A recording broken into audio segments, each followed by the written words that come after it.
here to bring you I'm here to bring you to the day and about these guys. We're here. Yeah. So through lockdown, we've been meeting up to do short Bible studies every week. The last few weeks we've been looking at the first 3 chapters of Philippians. Who is a legend? We're here to each bring you a 1-minute thought from the book of Philippians. We did that way better though. I've been focusing on Philippians 2 verse 12, which says, "Therefore, my dear friends, as you have always obeyed, not only in my presence, but now much more in my absence, continue to work out your salvation with fear and trembling." And I was looking at this verse and thinking how we can take this as encouragement to always trust that if we don't always necessarily feel the presence of God, He is always there and He is always working for good within us. And I kind of interpreted it as the same way as a teacher giving you an instruction and then walking out the classroom. It's like the ultimate test of loyalty to see if we'll still follow out that instruction. And I kind of thought this is the same with our relationship with God.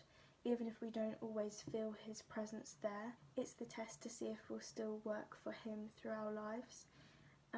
And also the bit where it says continue to work out your salvation, it says the word out instead of working for, which shows how this good work continues in our life no matter what, and should be carried through all aspects of our life. It's not just one simple action, it's something that we should be doing all the time.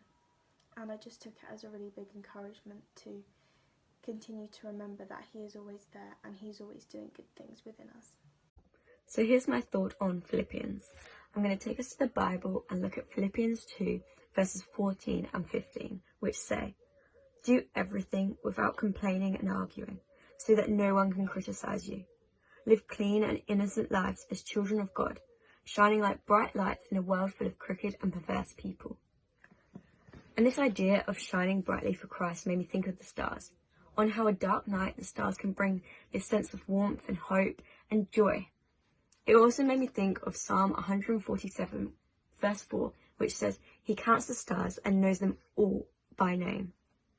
This reminded me that we are like the stars. God knows us all by name and has a purpose for us. We can be this bright light in places of darkness. We can bring hope and joy and bring the sense of warmth when people need us most. So I guess what I'm saying is we kind of need to be more like the stars, bring encouragement and shine brightly for Christ. My name's Tilli and I'm going to be giving you my thought for the day.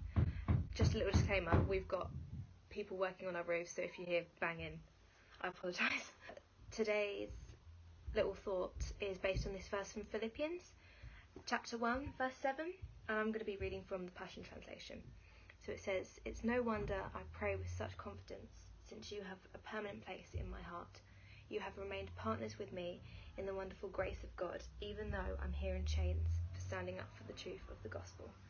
So for a little bit of context, Paul was imprisoned at this time, and he was writing these letters to the church at Philippi, just to encourage them. And I thought it was just amazing to see Paul's optimism during adversity, particularly in this verse, because actually, like, despite the fact that he was going through a really challenging time in his life, that he was still able to praise God and to thank God, and I just thought that was really encouraging, and I think it's really important as well that we praise God in times where we're really struggling and not just in times when everything's going great. I found this particularly difficult in my life when I found myself simply praising God when good things happen to me, which is not a bad thing, but I think it's important to remember that God's with us in those times when we feel like He's really far away, but actually He's helping us to get through those difficult situations. So yeah, just because we don't feel like He's working doesn't mean that He actually isn't working in our lives. And I think that's something that I certainly have had to tell myself when I'm really struggling, and I thought I'd share that with you.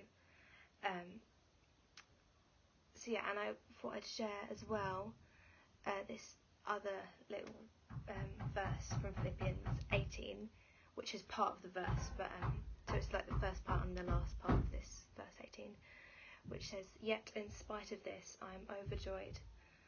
For what does it matter as long as Christ is being preached, and I will continue to rejoice."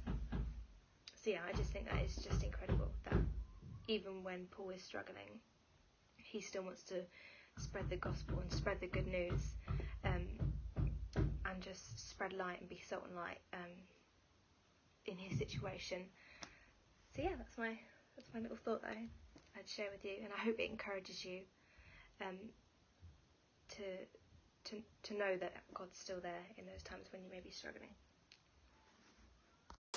My micro thought is from Philippians 2 verse 12, and I think it's a great summary of our time together in this book. Continue to work out your salvation.